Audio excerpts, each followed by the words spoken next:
All right, girl. I think we should go up and get something to drink, don't you? Yeah. What? Did you watch Jared's video today? Yeah. Yeah? Do you remember what question he asked me? No. He asked me a question, and then Jess asked me the same question. It was what miracle was your favorite that God did?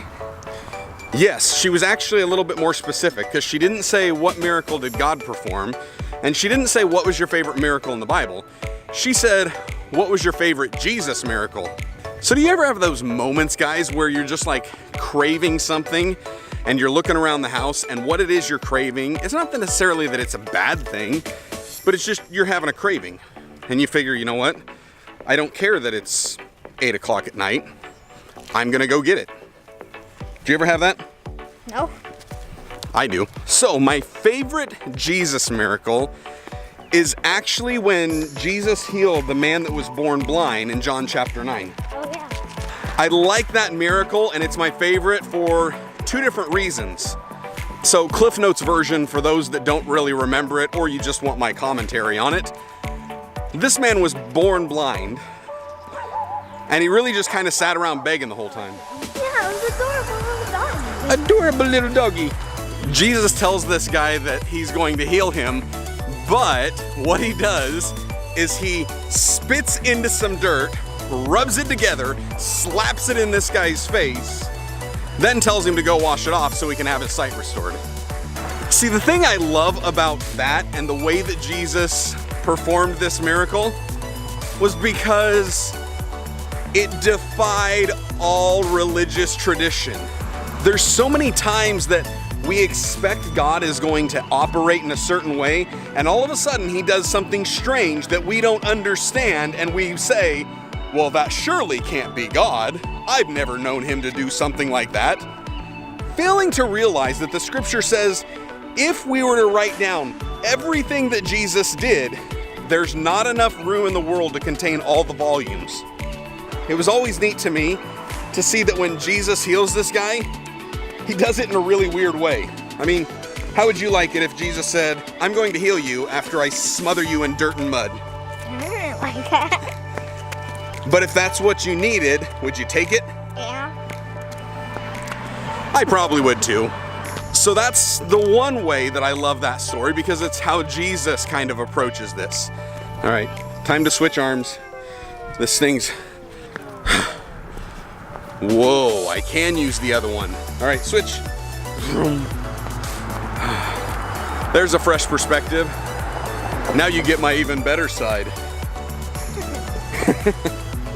You know, those railroad tracks are angled, and every time you cross them, you walk across them crooked. Really? You do. Okay, so the other thing that I liked about it is this blind man's response when he gets home. Because people are not even sure if this is him, and then they're like, no, this definitely is him. So of course, the religious leaders of the day, they're trying to get this man to denounce that it was Jesus. Even going so far to bring him back in, try to accuse his parents of collusion, and then they confront this guy and they said, hey, we already know that this man Jesus is a sinner, so why don't you just say as much? And I love the guy's response, because all of us are Christians are going to face a time when somebody tries to accuse God of something that we really don't know anything about. And we will do not only ourselves, but him a disservice if we feed into those accusations. Instead, we should do what the blind man did. And what he said is, hey, whether what you're saying is true or not, I don't know. The one thing I do know is that I was blind, but now I see. And all we really need to do is just stick to our own story. Just talk about the things that you already know about and the things that you've already experienced. And if there's something you don't know about, just say, I don't know. I also loved it because then the guy is like, so why is it that you guys keep trying to accuse him of these things? Why do you keep questioning me? I've already told you this a couple times. Do you want to be his disciples as well? Which of course made him furious. After you, milady. Yeah. All right. Cherry? Black cherry for Kira. Is there a strawberry? What's that one? Strawberry, raspberry? And you know what I want? What? Perrier!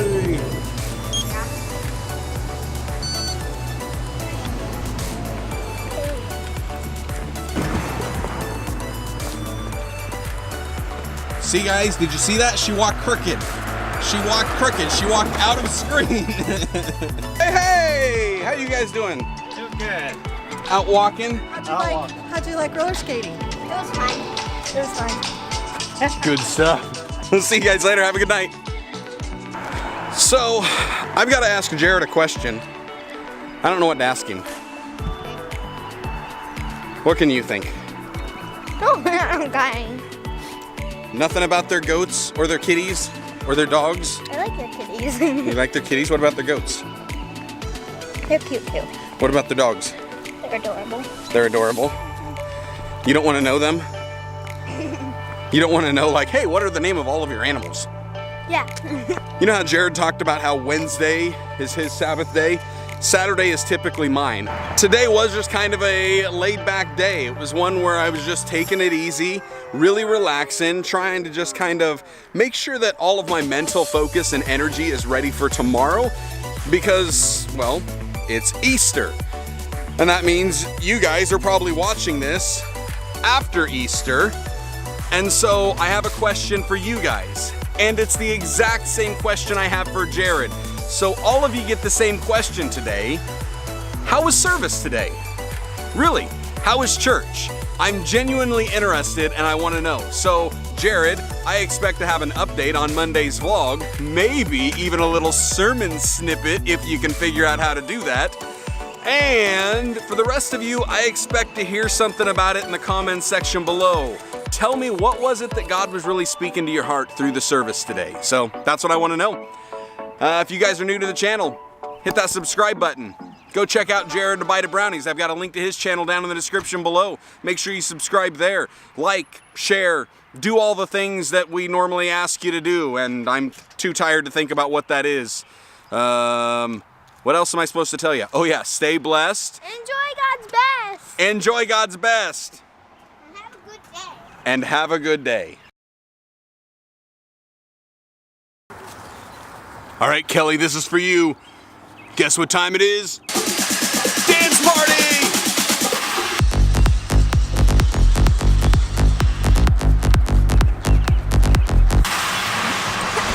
I'm sorry. I don't think dance party's such a good idea when you just chugged a Perrier.